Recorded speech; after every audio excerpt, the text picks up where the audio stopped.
happy you're on the show. Me too. Thank you so much. And what a special night. My God. Thank you for having me here tonight. Please. Thank you all for your service. Thank you. That's pretty cool, right? Yeah, amazing. You know, we were talking backstage, and I didn't realize our paths crossed before, yes. well, as we were struggling. Yes, before we were, well, where we are right now. Yeah. It was probably in the late 90s.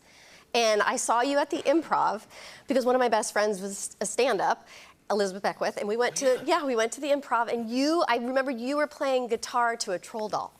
Yes. Yes. Everyone starts. And I was like, that guy is going somewhere. he's on to something. Yeah. I hope he gets out of here. That poor kid. Yeah. Oh my God. You were great. No, you were great. please. You were born and raised in California. Yeah. Do you like coming to New York? I love it. I really do. I love it. It's good energy here, right? It's so exciting. It really is. Yeah. Do you get to come often?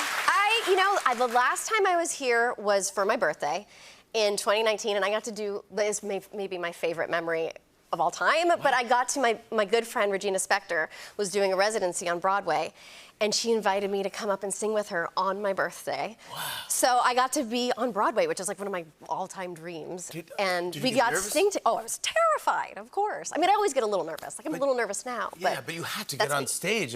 Yes, it was amazing, though. I mean, and everybody sang happy birthday to me. The whole audience sang happy birthday to me. My parents were in the audience. You know, my daughter, her father, his parents, Regina's parents. Oh, so it was a family Everybody's affair? parents were there. You know, it was just like the most incredible birthday gift ever. I actually got a picture of your first visit to New York City. Is that possible? Oh, yes, that is. This is your first yes, that visit is to New it. York. This is how cool is this for your first visit ever going to New York? I know exactly where this is. This is the hallway at Saturday Night Live, and you're with Molly Shannon and Will Ferrell. Yeah. There's Will and Molly. The best. Like, how lucky. How did you end up here? Okay, so I had never been to New York before, and I was a theater student, and I was going, in Los Angeles, and one of our teachers, I was coming with one of my friends, Jason, in the picture, and my teacher knew somebody who worked backstage in the wardrobe department, and she was kind enough to say, I'll give you a tour, and you guys could stay for rehearsal, and we were so excited.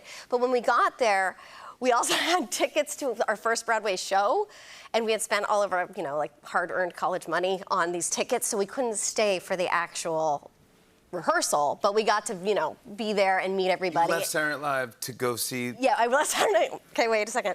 I left Saturday Night Live to go see Cats. Cats?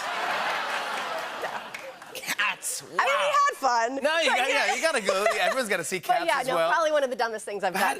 Molly and Will they were just crossing, like they were, going to. We were all eating. I got to eat with everybody, like at the. I don't know if it was just like tins with spoons and some kind of. No, that's the army. That's well. Saturday Night Live.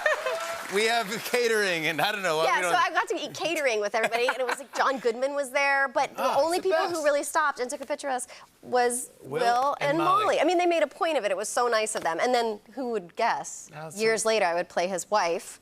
That's right. Twice in, 2 movies, and then he produces our show. He produces Dead to Me. Oh, no, and Christina's also his wife. She played his wife as well. His 2 wives. That's hilarious. Yeah.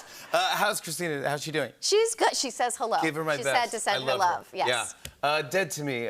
She's watching. Hi, Christina. We love you. Hi, Christina. We do love you. She's so funny. She's the best. She's so good. Have you worked with each other before? No, we didn't know each other at all. And, everyone was like, oh, you guys are going to love each other. And, you never know when you meet somebody. Yeah. But we just loved each other instantly. And we were great friends. You can tell you have great chemistry. Oh, thank you. On the show. How do we set up the show without giving away too much? Well, that's nearly impossible.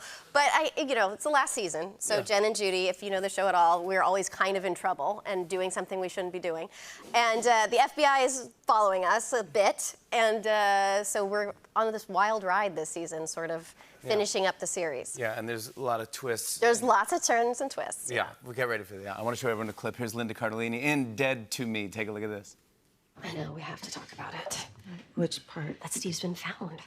Oh, yeah, right. I mean, is it terrifying? Yeah. Have I been having low-grade diarrhea about it? Sure I have. You have? Yeah, it's nervous poops. But I have to tell you, I've been thinking about it, and it might not be the worst thing that could happen.